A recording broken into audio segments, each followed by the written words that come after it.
The Silent Invasion. Captain Maya Chen stared at the holographic display in the command center of the ESS Sentinel, Earth's farthest-reaching border patrol vessel.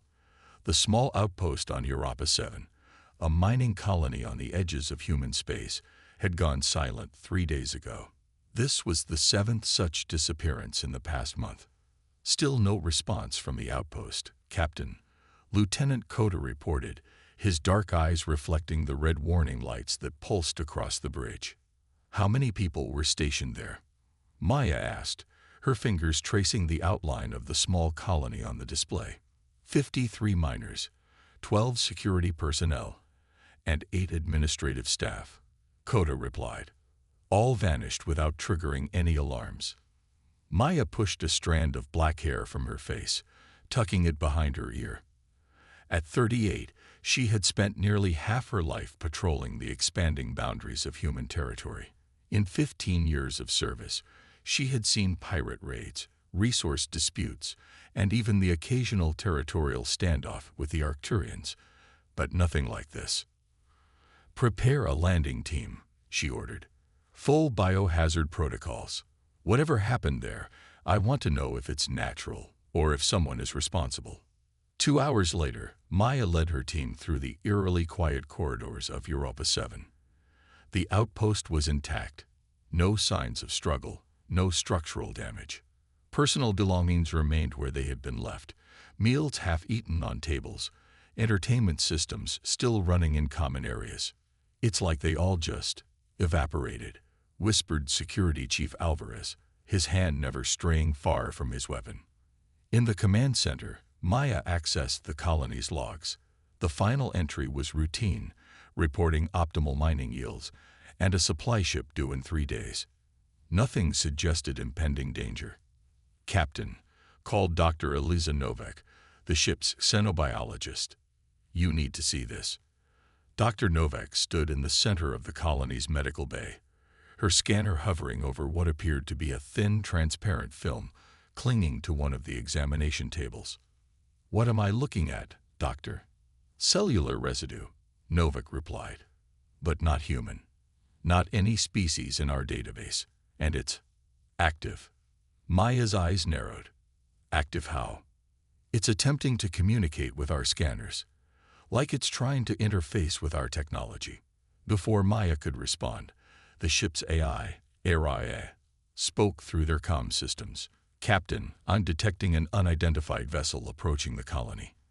It's not broadcasting any recognition signals." "Back to the ship," Maya ordered. "Now." They barely made it. As the Sentinel detached from the colony's docking bay, Maya caught her first glimpse of the vessel that had appeared seemingly from nowhere. It wasn't like any ship she had ever seen. Less a constructed vessel, and more a living, shifting mass of translucent material that bent light around it, making it difficult to focus on. "Hail them," Maya commanded, taking her position in the captain's chair. "No response on any frequency," Communications Officer Santos reported. "Captain," AI interrupted, "I'm detecting unusual energy patterns from the vessel. It appears to be scanning us." The alien ship suddenly pulsed with an inner light, and tendrils of the same translucent material Maya had seen in the colony began extending toward the Sentinel. "Evasive maneuvers," Maya shouted. "Weapons online." The Sentinel banked hard, narrowly avoiding the reaching tendrils. Maya ordered a warning shot, a burst of plasma that sizzled through the vacuum of space. The alien vessel absorbed the energy without apparent damage. "It's pursuing, Captain," Lieutenant Coda reported, "and accelerating." What followed was a desperate chase through the asteroid field surrounding Europa 7. The alien vessel was faster, more agile, capable of movements that defied the laws of physics as Maya understood them. The Sentinel shuddered as a tendril finally made contact with their hull. "Hull breach in Section 3. Alvarez reported. "Some kind of substance is seeping through the metal." Maya made the hardest decision of her career. "Evacuate Section 3. Seal it off." "Captain, there are people still in there," Coda protested. "And they'll be dead if that substance reaches critical systems," Maya replied, her voice steady despite the ache in her heart. "Seal it off. Now." On the security feeds, Maya watched with horror as the transparent material flowed into Section 3, enveloping the trapped crew members. Their bodies seemed to dissolve, their very essence absorbed into the alien substance. "Maximum thrust," Maya ordered.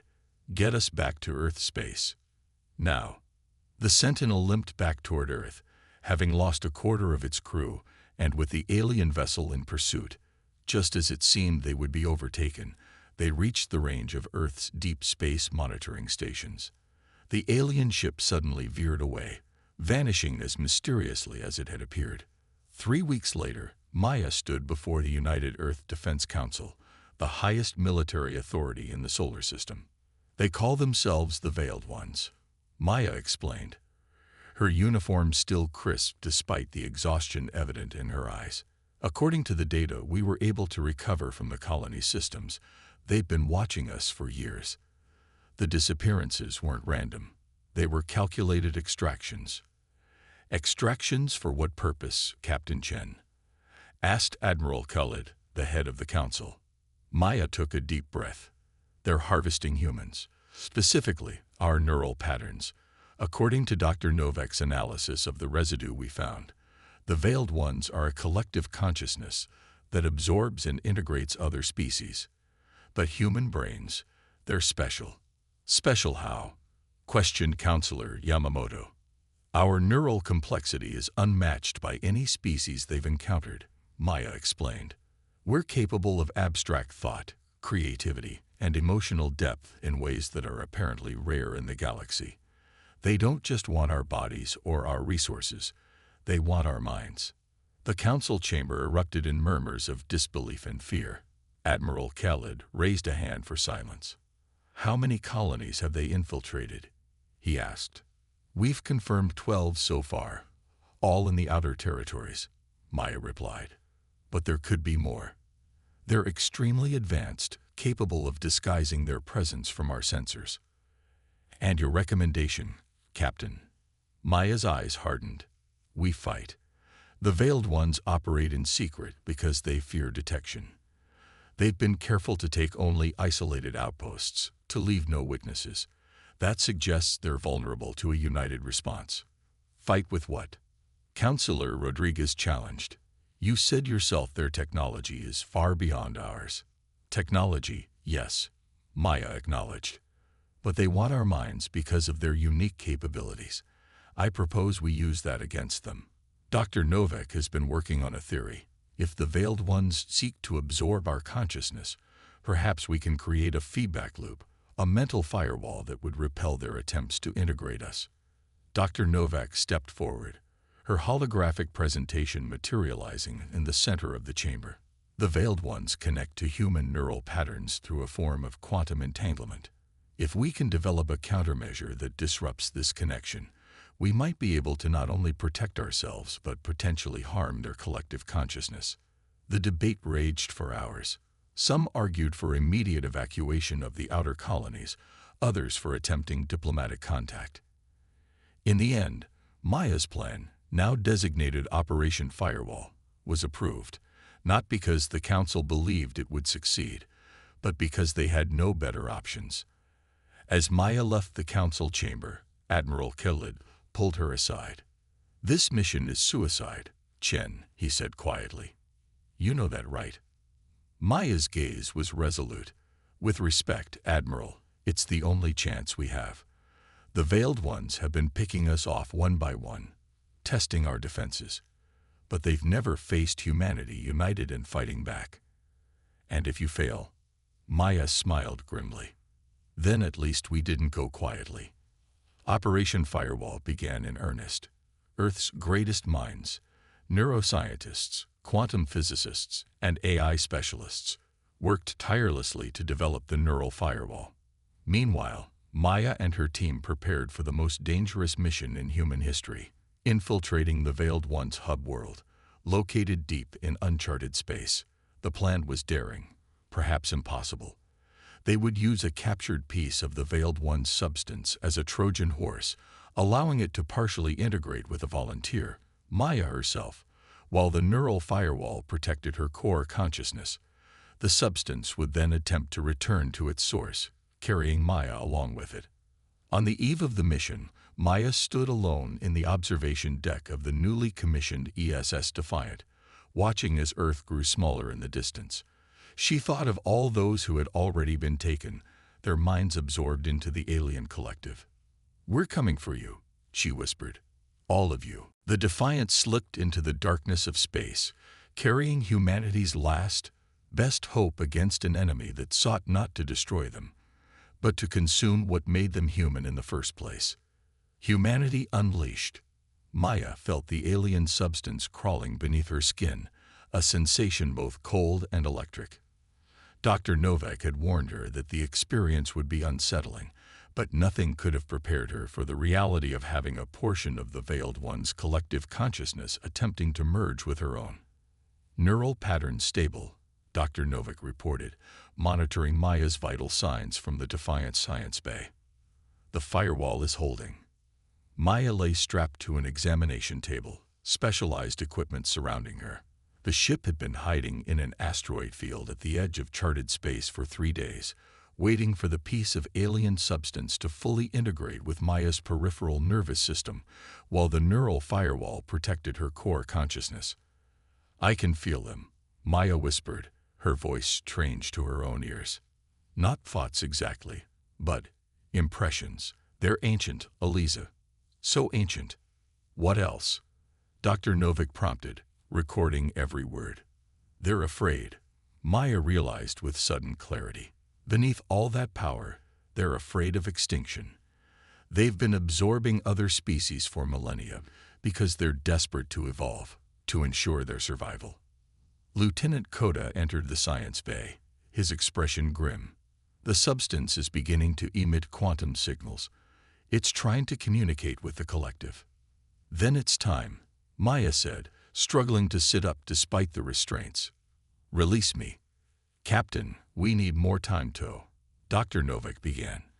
"We don't have more time," Maya interrupted. "I can feel it pulling me. If we wait any longer, the firewall might not hold." With reluctance, Dr. Novak removed the restraints.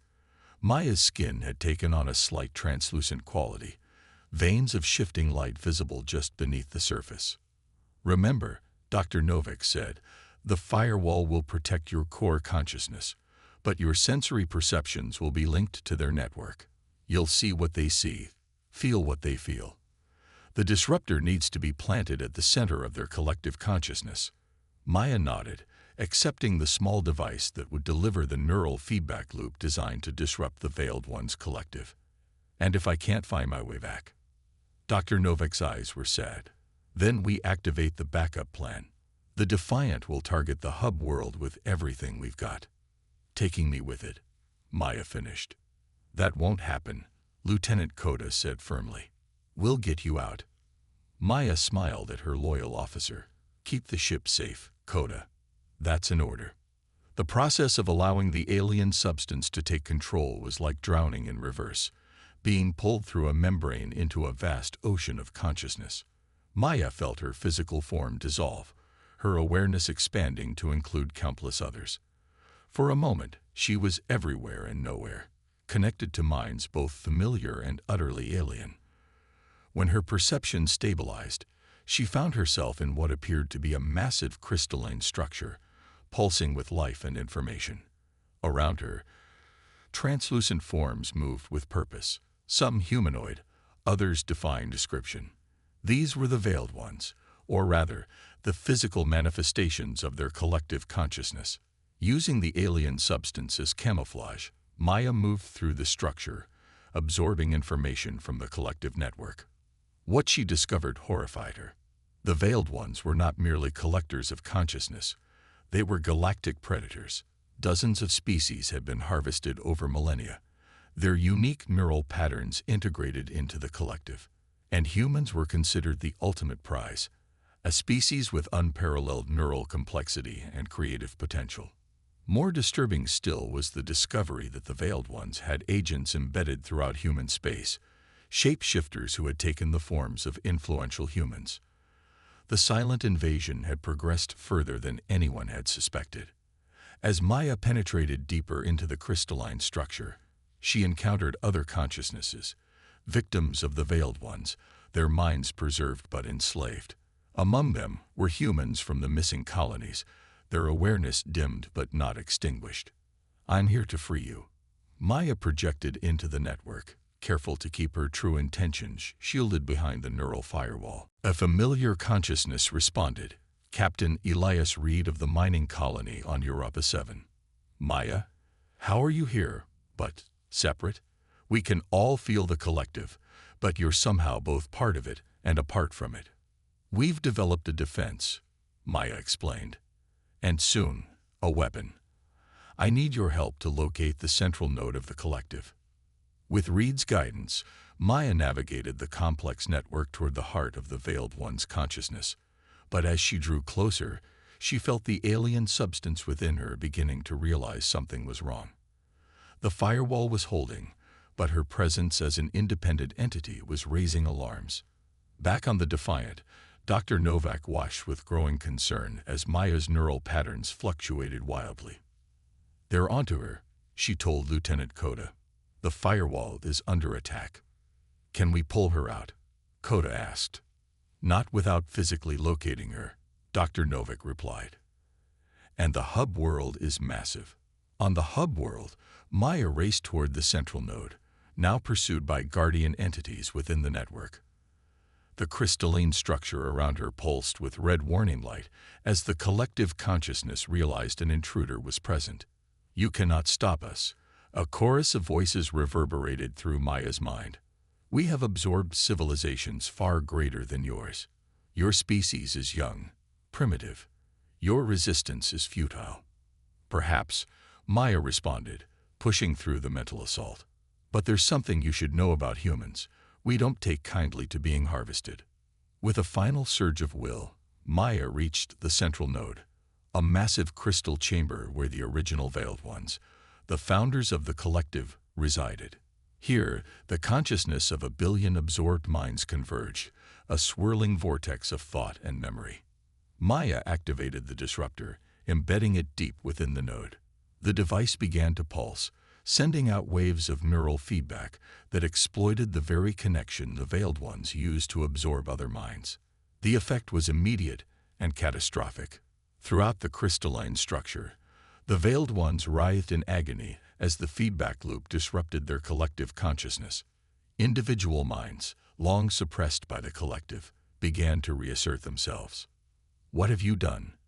the chorus demanded, their unified voice fragmenting. "I've given you a taste of humanity," Maya answered, feeling the neural feedback beginning to affect her as well.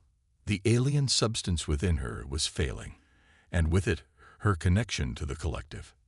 As the hub world fell into chaos, Maya felt herself being pulled back, not to her physical body, but to the trapped consciousness of the human colonists.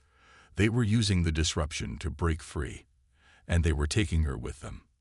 In the heart of the collective, a new voice arose, not the Veiled Ones, but the unified consciousness of their former victims. "We see you now. We understand what you've done. The neural pathways you've opened, they work both ways." On the Defiant, alarms blared as the hub world began to exhibit signs of massive energy fluctuations. "It's working," Dr. Novak reported. "The disruptor is causing a chain reaction throughout their network." "What about the captain?" Koda demanded. Before Dr. Novak could answer, the ship's communication system crackled to life. "Defiant, this is Captain Chen. Can you hear me?" "Maya," Koda exclaimed. "Where are you?" "We're reading massive disruptions across the hub world." "I'm everywhere," Maya replied, her voice strange and layered. "The colonists, they're using the neural pathways the Veiled Ones created to fight back. They're taking control of the network." Across the galaxy, the effects rippled outward. On Earth and the colonies, disguised Veiled Ones suddenly collapsed as their connection to the collective was severed. Defense systems detected and neutralized the now vulnerable infiltrators. Meanwhile, on the hub world, an incredible transformation was taking place. The formerly enslaved consciousnesses, led by the humans with their unique neural complexity, were reshaping the collective into something new. A true coalition of minds, each maintaining their individuality while sharing their strengths. 3 weeks later, a fleet of ships approached Earth. Leading them was a vessel unlike any ever seen, part mechanical, part organic, crewed by representatives of a dozen species who had been freed from the Veiled One's control. On the bridge stood Captain Maya Chen, changed but unmistakably herself. The neural firewall had protected her core identity, but her mind had been expanded by the experience, connected now to a network of liberated consciousnesses. Captain Chen reporting for duty, she told the astonished members of the Earth Defense Council. And I've brought friends. The subsequent days were filled with revelations. The liberated species formed a new alliance, with humans taking a leading role due to their unique neural resilience. The technology of the Veiled Ones was repurposed, their vast network of worlds transformed from hunting grounds into a federation of free species. As for the original Veiled Ones, those who survived the collapse of their controlling collective were offered a choice: join the new alliance as equals, or be contained in isolation. Most chose to adapt, discovering for the first time the benefits of cooperation without domination. Admiral Khalid found Maya in the observatory of Earth's orbital station, watching ships from a dozen worlds come and go. "The President wants to promote you to Admiral," he said without preamble, head of the new interspecies defense fleet. Maya smiled, the faint luminescence beneath her skin pulsing slightly. "I think I'm more valuable as a bridge between humans and our new allies." "How much of you is still you?" Khalid asked hesitantly. "All of me," Maya replied. "Just more. I can feel them, Admiral. Thousands of minds linked in cooperation rather than subjugation. The Veiled Ones sought to consume what made us unique. Instead, we've taught the galaxy a new way of connecting." "And you really believe this alliance will hold?" Khalid asked. Maya turned her gaze back to the stars. The Veiled Ones ruled through fear for millennia. They never imagined that the species they sought to consume would instead teach them the power of cooperation. They never understood what makes humanity truly special. "And what's that?" "We don't just survive," Maya said. "We help others thrive. That's what the galaxy needed all along, not conquerors, but protectors." As the sun rose over Earth, casting golden light across the orbital station, ships from a dozen worlds moved in harmony through space. The beginning of a new era where humanity's greatest strength had become the galaxy's greatest hope. The Veiled Ones had sought to consume humanity's unique minds. Instead, humanity had unleashed something far more powerful across the stars. The idea that different species could be stronger together than alone, that cooperation could triumph over domination, and that even the most ancient predators could learn new ways to survive. And it had all begun with one human who refused to surrender what made her human in the first place.